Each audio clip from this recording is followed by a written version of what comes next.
Welcome to Malaysia. It might not be the first country that comes to mind when planning a trip through Southeast Asia, but after 2 weeks travelling from the very north to the very south, we're left with one simple question. Why not Malaysia?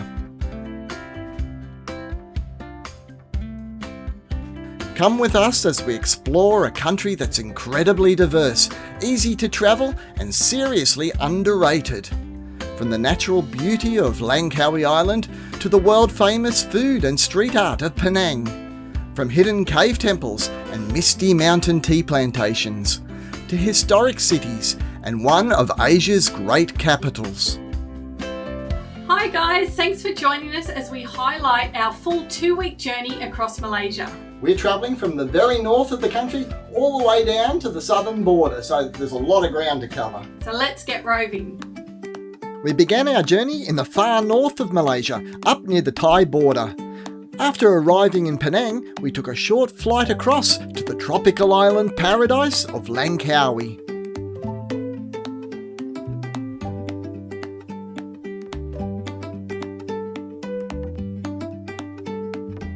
So we've arrived in Langkawi. That was the quickest flight I've ever been on. I think it was 15 minutes. We timed it from the minute we sort of took off to the minute we landed. So I don't think it gets much quicker than that, but let's go and explore Langkawi.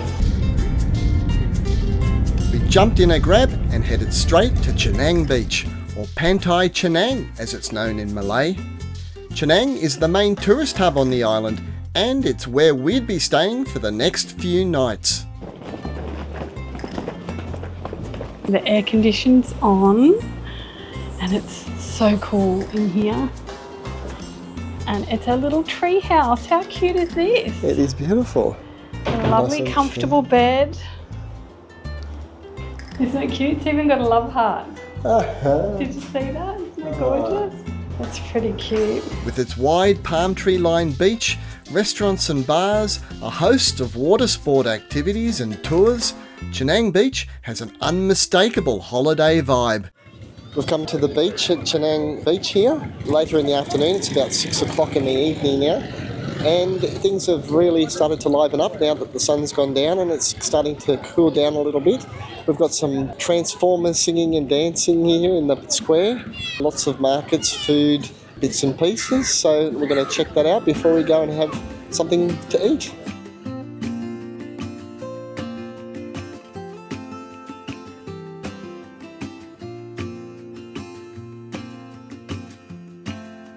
When the sun goes down, Penang Beach comes alive with people enjoying food, drinks and nightly fire spinning performances, creating a lively festival-like atmosphere, the perfect way to end our first day in Langkawi. While Penang Beach is a great place to relax and soak up the holiday vibe, Langkawi also has a wild, natural side that can't be missed. Good morning. We've come up to the northern part of Langkawi today and we're doing a tour. Yeah, that's right. Up on the northern part, they've got a UNESCO World Heritage Site, hundreds of millions of years old. So we're going to do a boat tour up here today, maybe see some wildlife and travel through the mangroves. So exciting, it's beautiful weather. It is, it's magic days. We're in Kilim Karst Geoforest Park. Basically, 100 square kilometres of wild mangroves, ancient limestone cliffs and loads of wildlife. Brahminy kites and white-bellied sea eagles circled overhead and swooped down to catch fish from the water.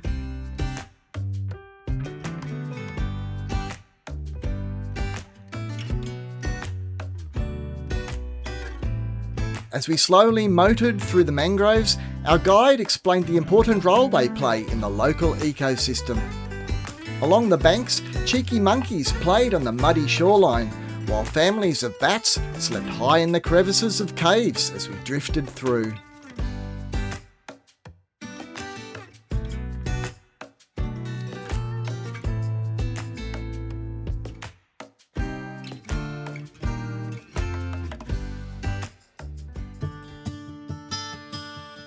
The next day, we traded mangroves for mountains and headed high above the island to experience what is probably Langkawi's most famous attraction, the Skycab and Skybridge. We're currently here at the Skycab, which is one of the most famous and popular things here to do in Langkawi. Yeah, it is actually one of the steepest cable cars in the whole world. So we're really excited to do that and get up there into the high mountains above the rainforest. I'm not feeling scared yet, but that may change once I'm on it, so we shall see. It looks pretty steep. But I think it's our time for our cable car to leave the station, so we better jump on board.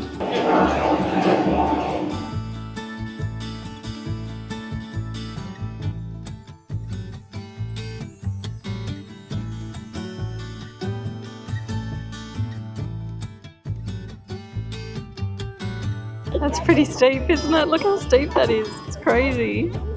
But it's fantastic view from up here. Absolutely incredible. Look at that. It's amazing. Just over here, there's a cantilevered eagle nest skywalk. And we get some Smurf shoes. So little covers for your shoes, so we can clean the glass floor for them.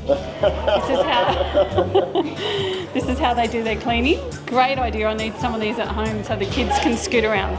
Wonder if I can buy them. That's great.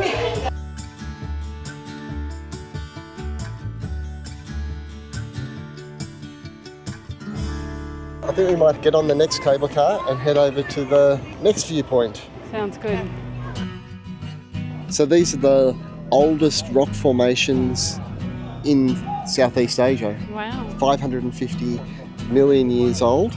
It's incredible. Looks like a bit of Avatar land over there with all the mountains rising out of the... It does. ocean. It does. The Langkawi Skybridge is a 125-metre curved pedestrian suspension bridge, one of the longest of its kind in the world, suspended high above the rainforest with incredible views.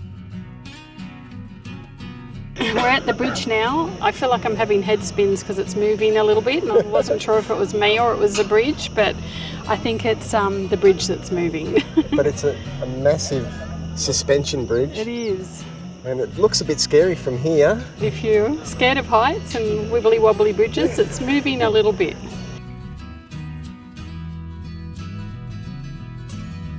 All right, here we go. Back down the cable car, over the drop.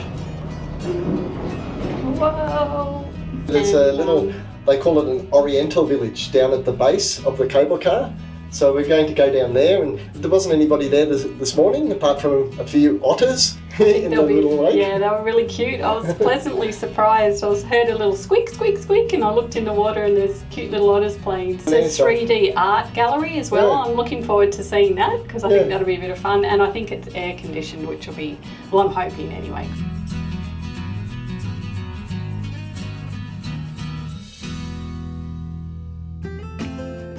A few minutes' drive from the base of the cable car is Seven Wells Waterfall, Langkawi's most famous waterfall.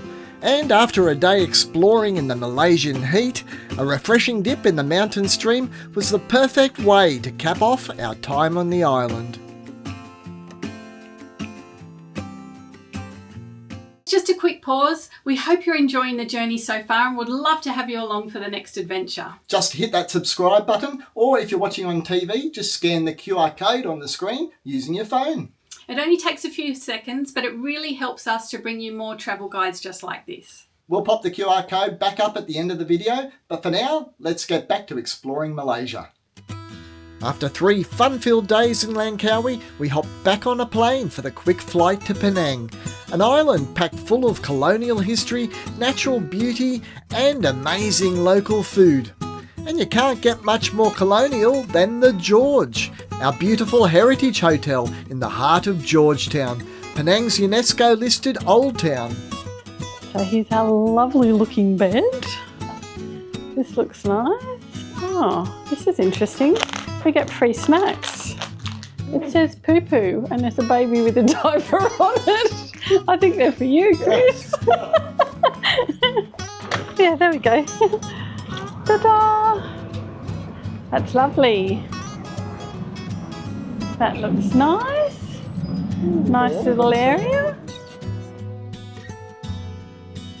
As it happened, we arrived on New Year's Eve, so naturally we went looking for a party and found one at the top of Penang's tallest building. We've come out tonight, it's New Year's Eve, and we've come out to see what's on in Penang for New Year's Eve. There's going to be fireworks off the top, which is like the highest building in Penang. We're going to the top. They have a New Year's Eve party, and they had a couple of tickets left where it includes drinks and fireworks and entertainment. So they've already started some of the entertainment. So we're going to go straight up and see what it's all about.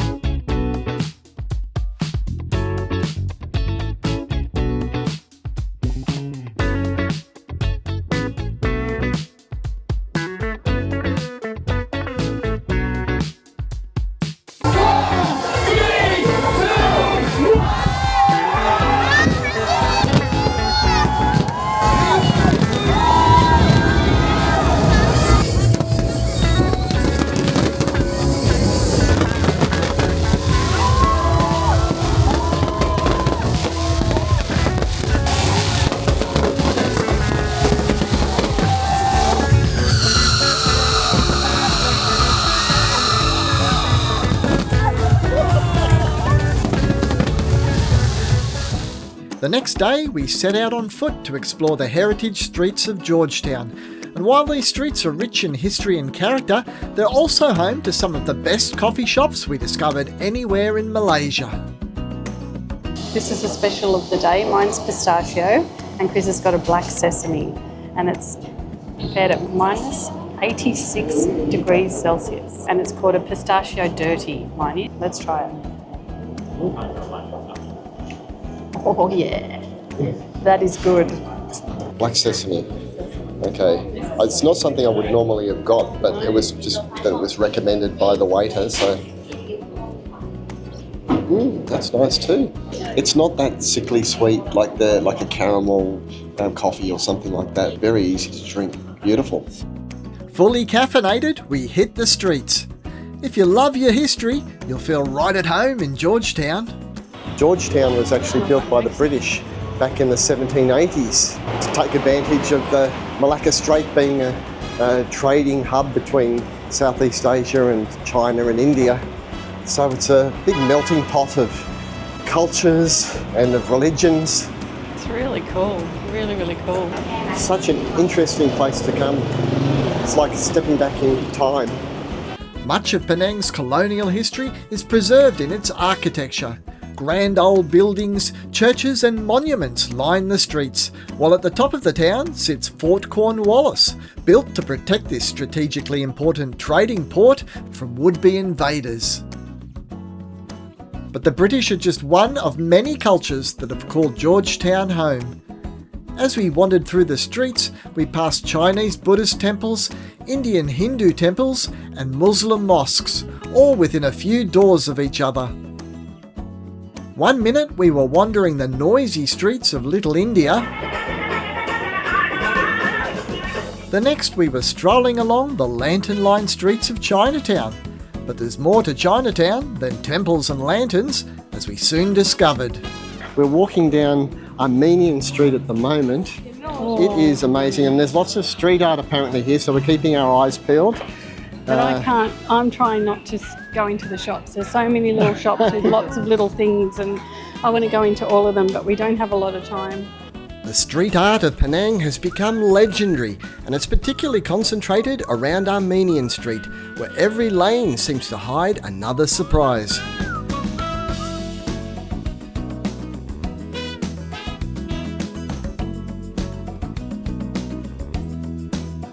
On the harbour front, only a few streets from Armenian Street are the clan jetties, small villages built by Chinese immigrants more than a century ago, with wooden homes on stilts stretching out over the water.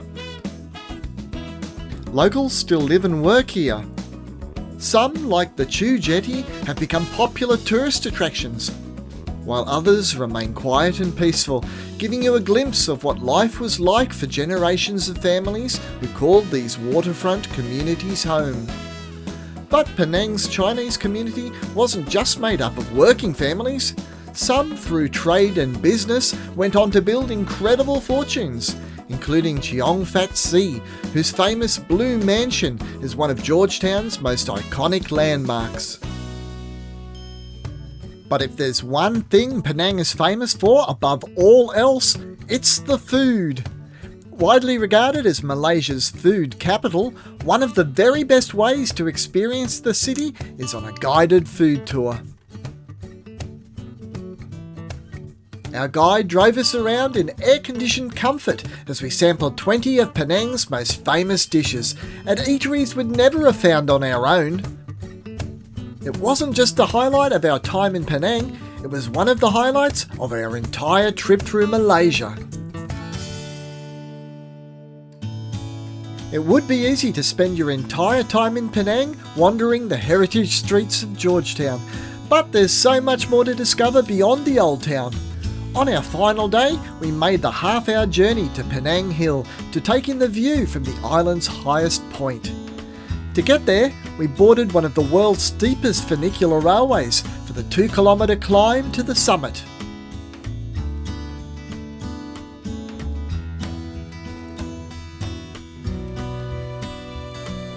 Well, the clouds are down, so... Still reasonably clear. You can still get a good overall of the town down below, and the bridge, you can see the bridge, the big long Penang bridge there.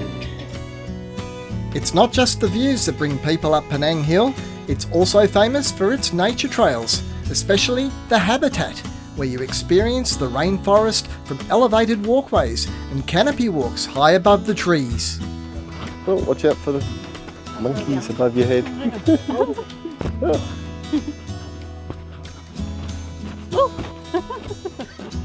We're in the Habitat Nature Walk now, and it's actually a rainforest. It's a protected rainforest.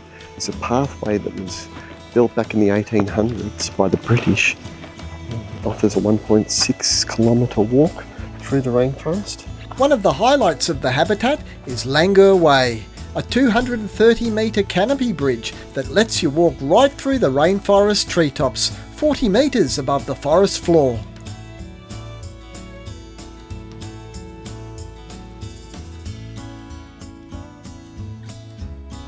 As we exited Langkawi, we caught our first glimpse of Penang Island's highest viewpoint, the Curtis Crest Treetop Walk, a circular lookout with 360-degree panoramic views.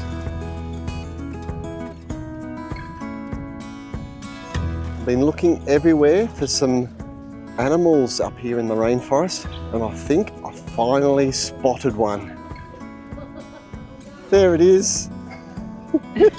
Do I make a good squirrel?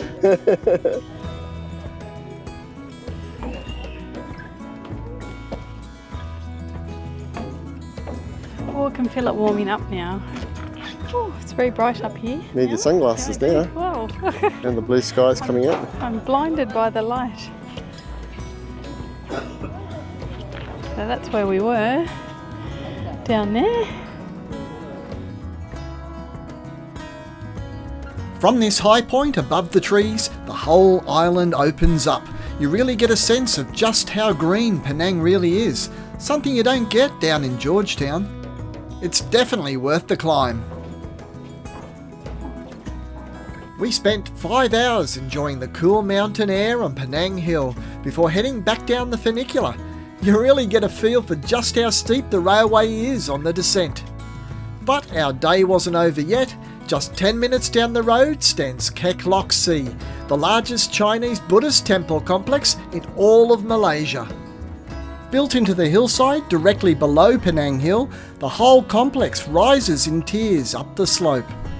Sure, you can walk up, but in the Penang heat, why would you when you can take the lift?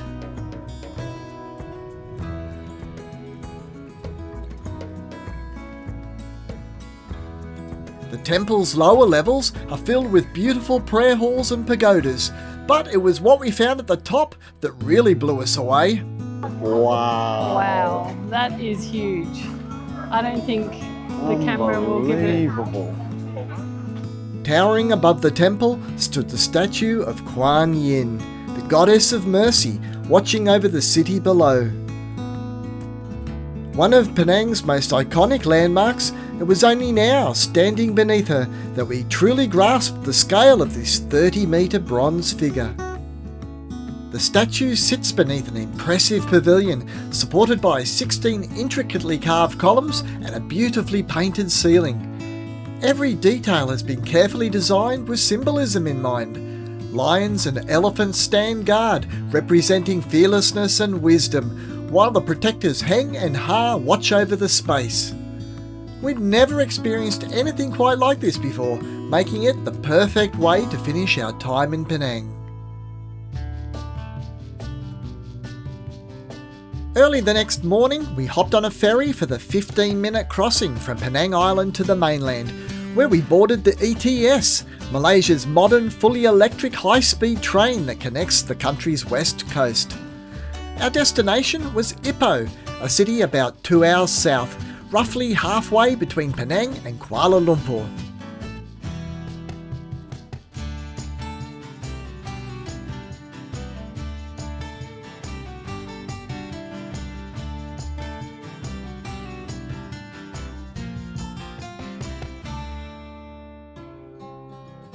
Arriving in Ipoh, we were greeted by this grand century-old colonial railway station.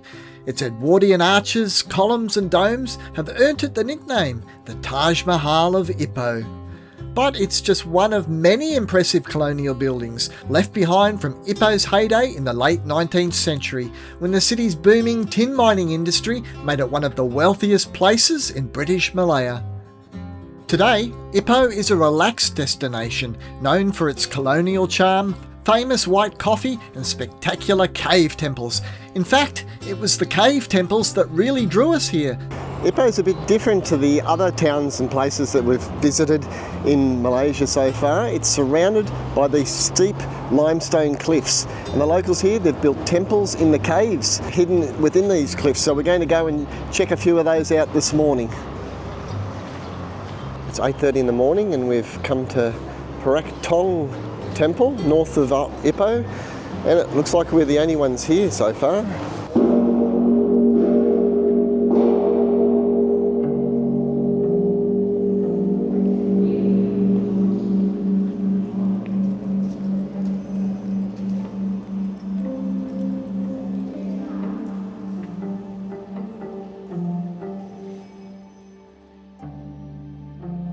You'd never guess that behind the simple temple facade lies such a dramatic sanctuary hidden within the mountain.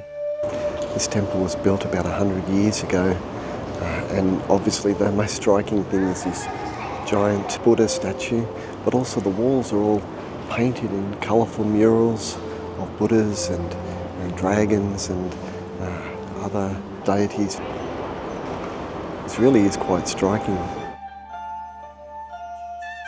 Almost hidden at the back of the temple is a narrow limestone staircase that winds up through the cave, squeezing between rock walls before eventually emerging into a lush cliffside garden. From there, it's one final climb to a viewpoint with panoramic views stretching across Ipoh and the valley below.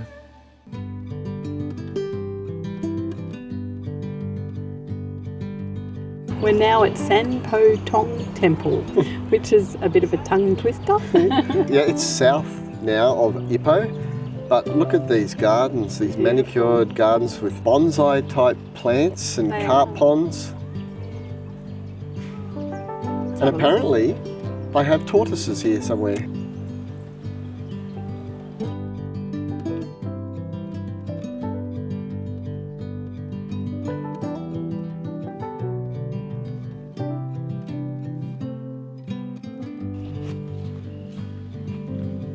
What a reveal. Wow. Well, that was an amazing reveal, wasn't it? Beautiful. You come through the cave, follow the tortoise sign, and then you come through and go, oh wow, look at that, look behind it. The cave just opens up to this clearing in the middle of the limestone cliff with all this lush undergrowth and this amazing temple, and Lydia's favourite, The tortoises. the tortoises. Lots of tortoises.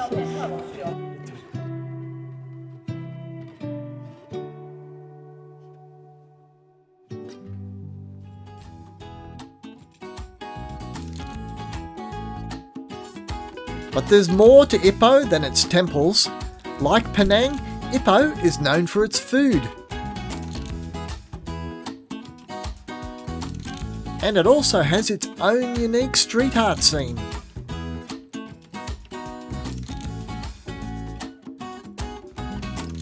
Just like Penang, Ipoh is famous for its street art, and here's one of an old man drinking white coffee, and white coffee is also something that Ipoh is famous for. So I think it might be time to go and try one and see how it differs from dark coffee. So I've got my white coffee. At last, it's the one thing that I wanted to get here in Ipoh. It's famous for it. So they roast the coffee beans in margarine. So it's not actually a different coffee bean, it's just the way they roast it. Here we go.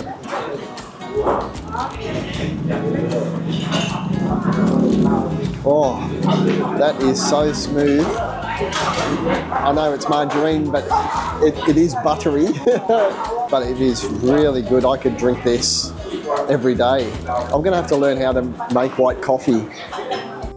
Ipoh is also a great base to explore one of Malaysia's most popular highland escapes, the Cameron Highlands. And our day trip up into the mountains turned out to be one of our favourite days in Malaysia. So it's a twisty, windy road as we head up towards the Cameron Highlands. It's going to take about an hour and a half to get there.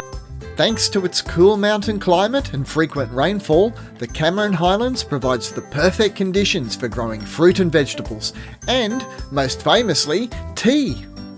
On our visit, we stopped at two of the region's best known and most beautiful tea plantations, starting with Batu.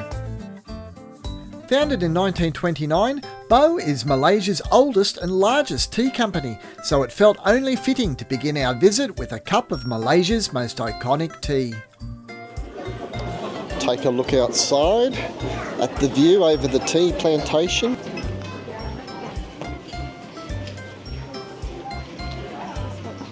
That's the first time we've seen a tea plantation before. It's very pretty actually. See the white over there? I thought they were sheep. Yeah, they kind of look like sheep from here. They do, absolutely. But it's actually the people bending over picking the tea leaves so that we can drink the lovely tea. But it's very different looking plants, aren't they? I haven't seen anything like this before. I feel like I'm in a Dr. Seuss book. Yeah, they're just all in little tufts sections, aren't they? It's very pretty actually. We've never been to a tea plantation, so not sure if it looks like this everywhere else in the world, but it's our first experience and it's really beautiful. After about 90 minutes at the hilltop viewing area, we made our way back down the hill along a scenic walking path to the car park. If you do come to the Batu tea plantation, just be aware that it is one of the most popular tourist spots to come in the Cameron Highlands, so there will be crowds. Yes, you'll get some nice views over the plantation and it's very pretty, but you might have to fight for position. Batu's tea fields are beautiful, but they wouldn't be the only plantation we'd visit today. We also stopped at Cameron Valley Tea House number 1, where sweeping views over the surrounding tea plantations made it one of our favourite stops in the Cameron Highlands. They're all there picking their tea as well. Yeah. The crop pickers. It's not just tourists, it's a working tea plantation.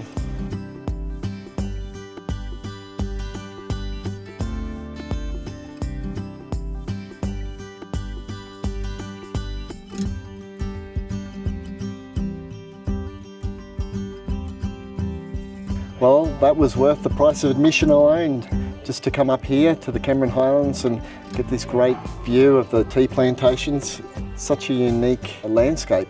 Haven't seen anything like this before in our travels. Anywhere. Not at all. Worth the visit. But it's not just tea that grows up here. There's a reason the Cameron Highlands is nicknamed Malaysia's vegetable bowl, supplying much of the country with fresh produce. I have got some milky corn here. I've never seen this before. It's a white corn and you eat it raw. Let's see it. Look at that. I cracked it. Wasn't prepared earlier at all. Anyway. It's juicy. It's a little bit like a nashi pear almost. Right. That's how I can describe it. But it's okay to eat raw? It's good. It's more like a fruit. and vegetables. The region is famous for its strawberries, which you can pick yourself, as well as fresh vegetables, flowers and herbs, and tropical fruits, including the notorious durian, often called the world's smelliest fruit. You can probably tell what Lydia thought of it by the look on her face. And while the Cameron Highlands boasts some absolutely stunning scenery, my favourite part of the day was meeting Malaysia's Mr. Michael Jackson, a local Indigenous man famous in these parts for his blow dart hunting skills.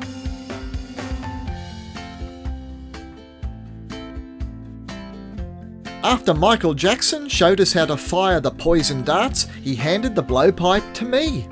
Now, I'm not one to shy away from defending my wife from vicious plush toys, so I stepped up to the plate, and after a couple of near misses, I finally defeated the stuffed starfish. Hey, I got it. Thank you. Okay, abor. Thank you. There you go. I killed Squidward.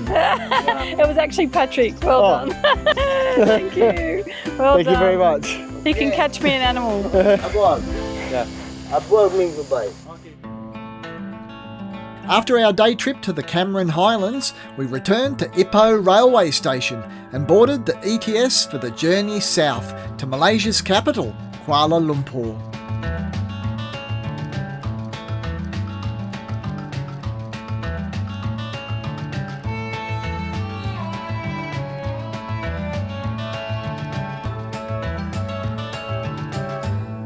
After spending the past few weeks exploring other parts of Malaysia, arriving in this modern metropolis felt like stepping into a completely different world. Gone were the colonial streets, tea plantations and island scenery, replaced by glittering skyscrapers, busy roads and luxury shopping malls.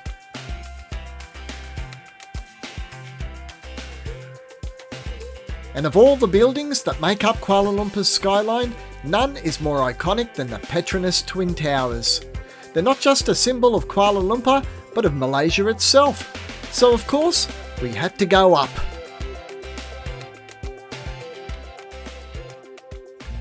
So we're on the Skybridge, which is the bridge that connects the two towers of the Twin Towers. But what they did say this bridge between the two buildings is for is if there's an emergency, then you've got direct access to the other building to be able to get down. So I thought that was really interesting. Yeah, and we're on level 41. This is the second tallest building in Kuala Lumpur. And after this, we're going to be going up to the observation deck, which is on level 86. Which is another 100 metres up in the air. So if you think this is a bit high, then wait till we get up to the next level.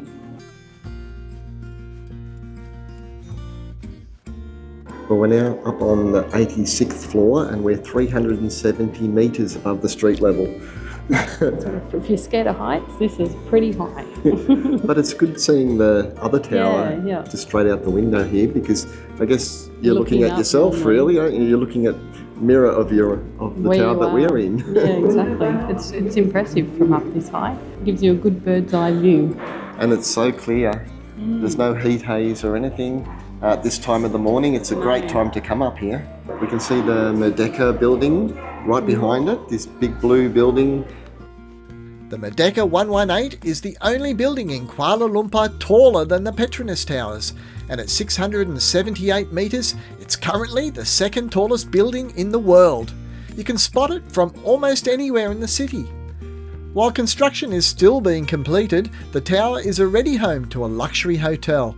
And if you ask nicely, you may be able to visit the restaurant on level 75 for a sneak preview of the jaw-dropping views you'll see from the level 118 observation deck when it opens later in 2026.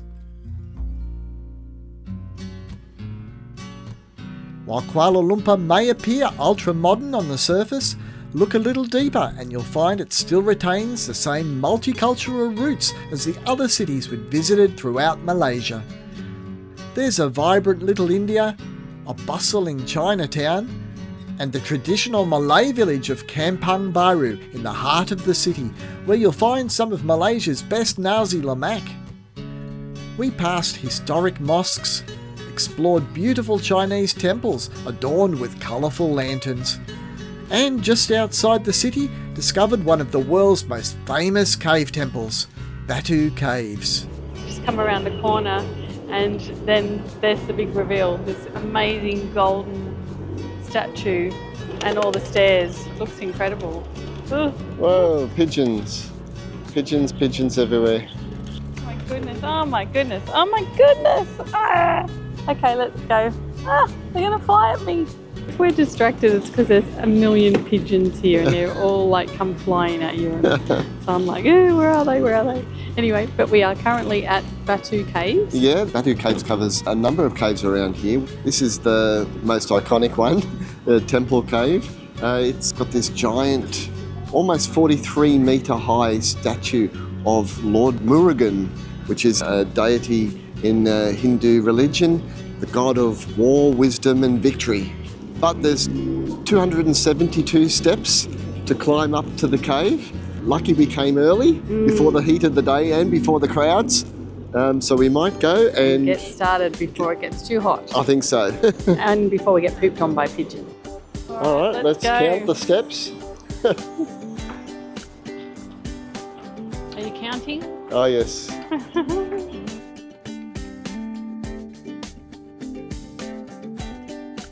269, 270, 271, 272. We made it.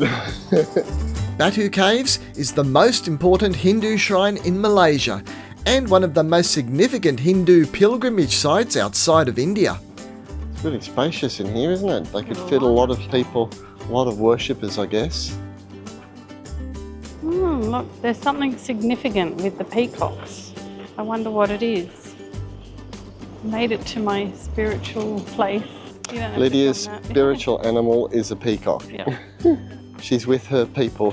My bird friend. So we've just done a little bit of research. So in Hindu tradition, the peacock is the sacred mount of Lord Murugan, symbolising beauty, wisdom and the triumph over good and evil.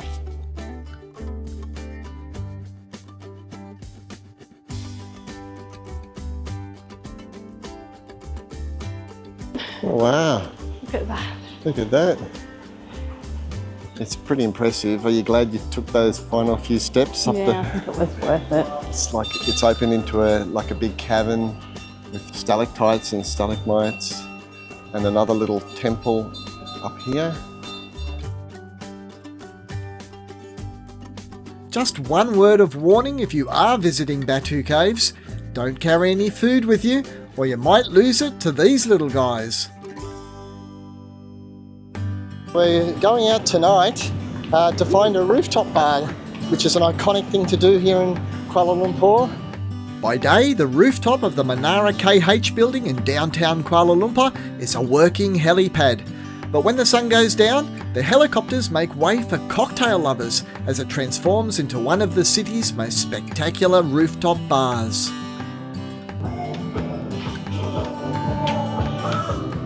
Hello. How are you? Batu.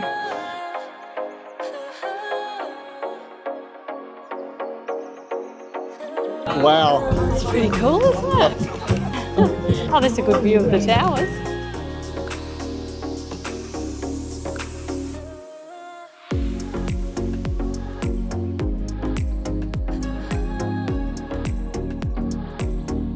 So if there's one thing you should do when you come to Kuala Lumpur, highly recommend coming up to the helipad bar and checking out this view, because you're surrounded by the Petronas towers and all the major big buildings, and they're all starting to light up. So come here as the lights get turned on around 7:15, and you can have a drink, to sit up here and share a bottle of wine and see this is incredible. It's very unique. I've never done anything like this before.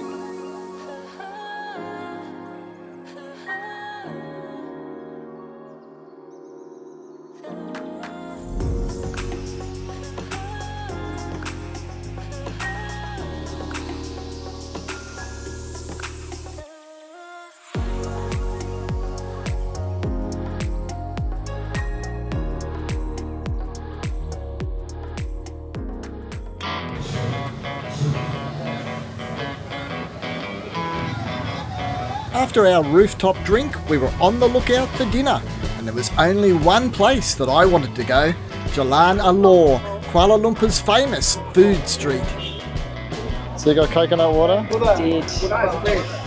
Got to rehydrate after the dehydrate.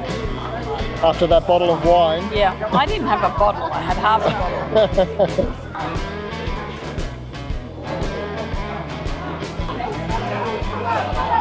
We'll just go one. All right, give it a try. Thank you. Lovely. Oh, just that rice. I haven't even had any of the mango yet. That is amazing. Where have you been all my life? Mango sticky rice. You've won me. Wow. We need to learn how to make that. That's amazing. Wow. If there's only one reason to come to Malaysia, it's for the mango sticky rice. There's many reasons. There are many reasons, but wow. That's really good. Are you going to leave me in? No. How rude. You're not very gentlemanlike, are you? All right. Here you go. Good?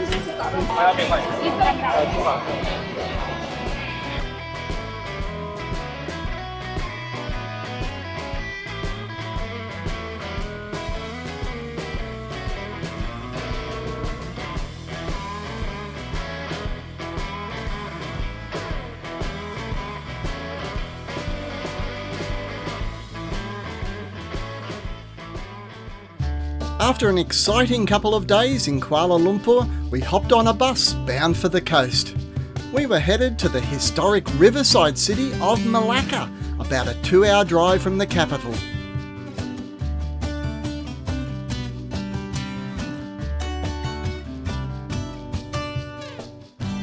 Before we knew it, we were pulling into Malacca's main bus terminal, and a short grab ride later, we'd arrived at what would become our favourite accommodation of the entire Malaysia trip, right in the heart of Old Town.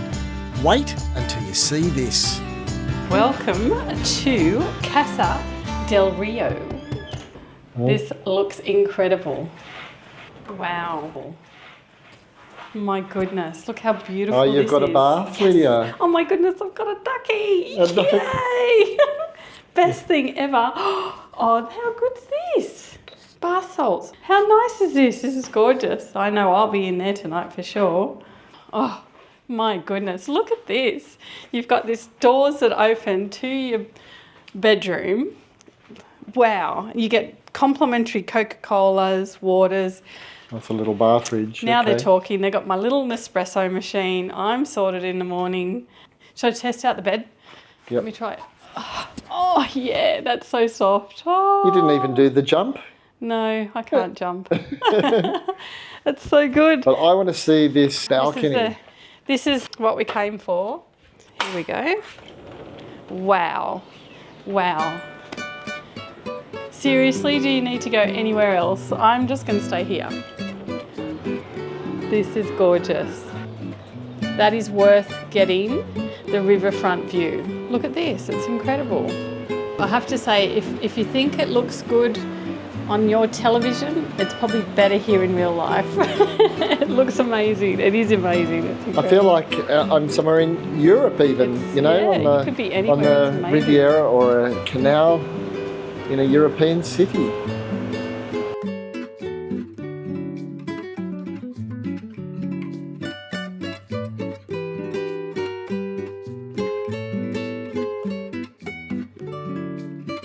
If you think Malacca looks European, you're probably right. Over the centuries, this port city on the Strait of Malacca was ruled by several European powers, each wanting control of one of the world's busiest and most important trade routes. The Portuguese arrived first in 1511, invading Malacca by sea and transforming it into a fortified trading hub, complete with churches and imposing forts to protect their new prize. Around a century later, the Dutch seized control, leaving their mark on the city with landmarks like the iconic Dutch Square, better known today as Red Square for obvious reasons. The British followed in 1824 and remained until Malaysia gained independence in 1957.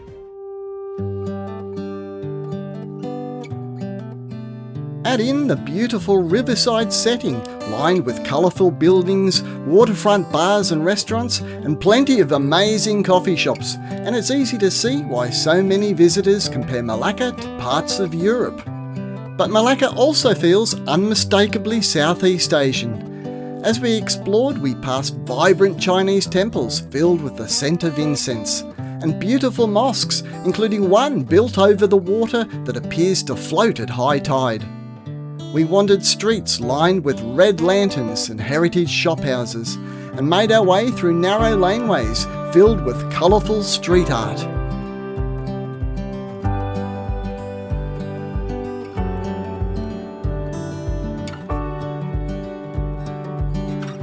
It seems that all roads lead to the river. I just saw a sign for a husky cafe.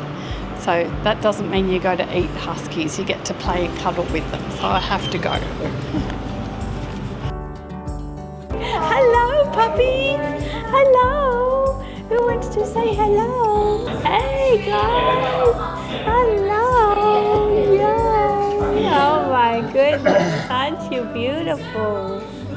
Oh, look at you.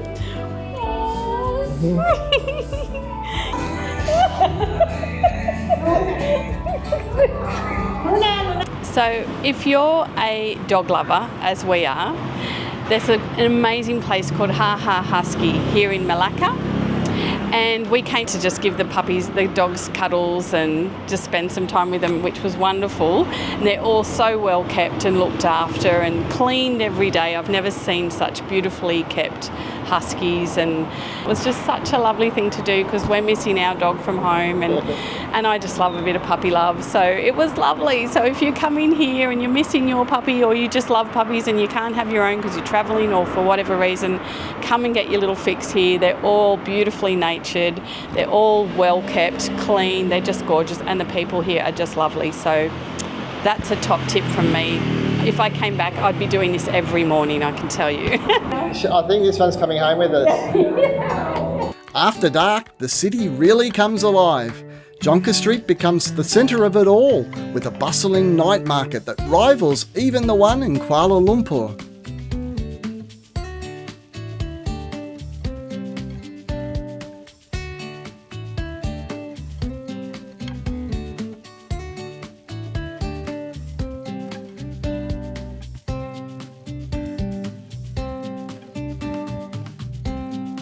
But even at night, the river takes centre stage as it transforms into the River of Lights, where water, bridges, buildings and even trees come alive with colour.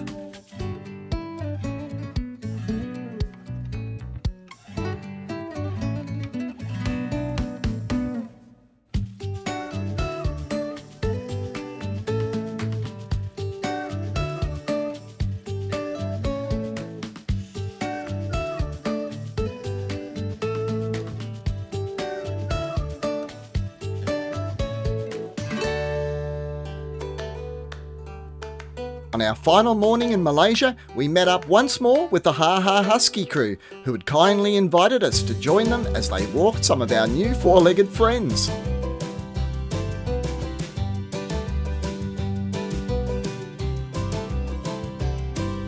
We then boarded a bus right outside our hotel for the final 4-hour journey south to the border, before crossing the Johor Strait into Singapore.